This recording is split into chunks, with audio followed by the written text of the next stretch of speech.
There you go. So it comes public and it has this monster day.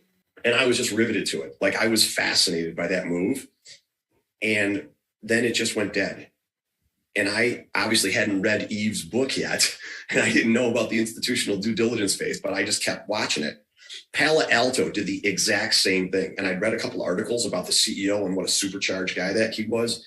And the whole thing was coming about very much like this. What I realized was there's 1.6 or 8 billion people in China, but something like when Baidu came out, 30 million people a day were coming online, or 30 million a week or something. The government, well, I'm talking about down. I just kept following this, right? And the government, in the desire to keep the public in the dark, banned Google, or they censored Google. And Google's, their credo is do no harm, do no evil. So they pulled out. So if you go to Google, the Chinese government rerouted you to Baidu. So now I know the government is supporting these guys. 30 million people a day or week are going online, and there's 1.8 billion people there. I'm like, the total addressable market, I understood this deeply. And you have like, I don't know, what do you have, 15 weeks in a row up here? And I think I started buying it like right here. And Bill has a rule, 5 weeks up in a row, you have to add. So I really kind of went, and by the way, this thing was $1,000 a share. It's split 10 for 1. This is post split. And I had like 80, 90,000 shares, and it just takes off, and it's just working perfect. It's respecting the 50-day beautifully. Even when it undercuts, it closes the week above it. Now, there's a big snag in here, and it happens right here. This is an earnings report. Again, this is like 15 or 20 years ago, so I don't remember it exactly that well, but I'll tell you this. This is what I remember. They have an earnings report, and in the call, they say, oh, by the way, the platform that you all know and love, we're changing it to this new thing called Phoenix Nest. And it had just split, and I had 800,000 or 900,000 shares. And this thing gaps down 28%. It was the biggest loss. I had like 30 million bucks into it. At that price, I had like 30 million in. And I think on that day, well, I don't know, I lost like a lot. It was the biggest single day loss I ever had. And here's something else. You got to know this, okay? People go like, Kramer has that thing. It's called, are you diversified? That's complete crap. Okay. If you're in growth stocks and say you have Tesla and Veritex and Li Auto parts, if one of these things blows up, that one's going down 20%, but everything else you have is going down 5 or 6 because they're all growth stocks. The fund managers are going to have to sell off other things to rescue the one that's getting killed. So they're all going to get killed. So don't think because you have an auto, a food stock, and whatever, that you're diversified. If you're in growth and there's a horrible day, you're going to get shelled. So I have this thing down 28%, and the whole rest of my fund is getting obliterated. And I trimmed off maybe, again, it's a long time ago, but I trimmed a bunch off, like 20, 30% right here, but it caught support immediately. And I'd screwed up Apple on an earnings report not that much earlier. And Bill's like, Jim, you have got to get right back in there, build the position back up, and add 15%. So I did. And it was acting beautifully in here. And then it just took off and went bonkers.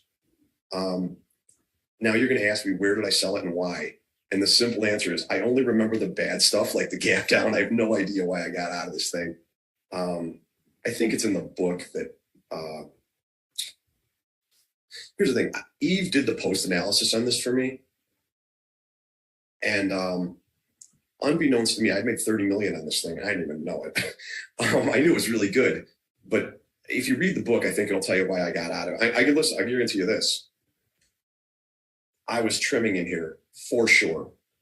And by the time it did this, I was probably out of it. At this point in my life, I was not selling extended. I just was, I was willing to endure that crazy volatility. But this is see the red bars in here?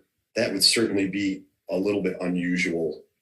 And I wish I had a better answer for you when I got out of it.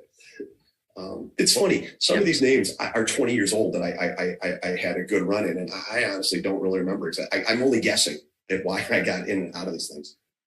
What were some of the key lessons that you learned for this trade? I think that, buying it back, I think, is obviously a key one, a nice tidbit. But were there any other key things that you took away from this trade? This was the first stock I ever had that I had a monster gain in, and I paid 20% tax. And I was like, my God, that's $15 million less that I have to pay to the federal government. Or the fund, not me. Okay, the fund. And I was like, holy cow, this is a big deal. And that kind of changed me. But I didn't learn. I learned from screwing up Apple when you have earnings. And also, here's the thing with Apple, I puked it in after hours. And Bill yelled at me the next day or 2 days later. He's like, you got to get right back in there. He's like, and you don't sell too much in after hours. He goes, you should have been right back in there. So it was the Apple screw up that helped me deal with this a lot better. Okay, so here's the 10-for-1 split right there. Right there. So I might be off on this. I don't know. Look, here's the takeaway. Oh, man. When you have a general market turn up, and you see this right here, that is a massive, massive clue. And also, I was watching the institutional sponsorship, and Fidelity was just gang tackling this thing. I mean, they were buying it across the board. And I mean, that's really one of the only complexes that can do this. Okay, they're in there buying that every day, every week for a couple months. Fidelity doesn't take positions like that to hold for 6 months. They were planning on holding this for years. At least that's my interpretation. And when you have a run like this, and then the first digestion looks like this, now this is compressed because it went up so much, but that's tight action in there. When you have a move that's unbelievable, wall of blue with skyscrapers, and then it just goes dead tight. I mean, almost dead tight down to the 50. It remained accumulation. What happened was the guys who were lucky enough to get it down here were puking, causing it to stop going up. The institutions just with a breadbasket saying, we'll suck this up. And then when they couldn't wait anymore, when their impatience grew, then they just blew the roof off of it and ran it hard. And again, look at this wall of blue, a double massive wall of blue with volume, skyscrapers in a wall of blue. Now, this is a bad break, a really bad break. I would almost say for sure I was selling. So I can guarantee, I don't have the records handy, but I guarantee I was selling right there. And but here's the thing. When Phoenix Nest came out, I had the confidence to sit because I understood the total addressable market, how many people were online, the government, the fundamentals were so damn rock solid. And almost every stock I've ever made a killing in, I knew intimately. Well, first of all, I don't get $30 million in much unless I really know exactly what's going on. And again, I don't cowboy up that this was a big trade for me. I mean, really big.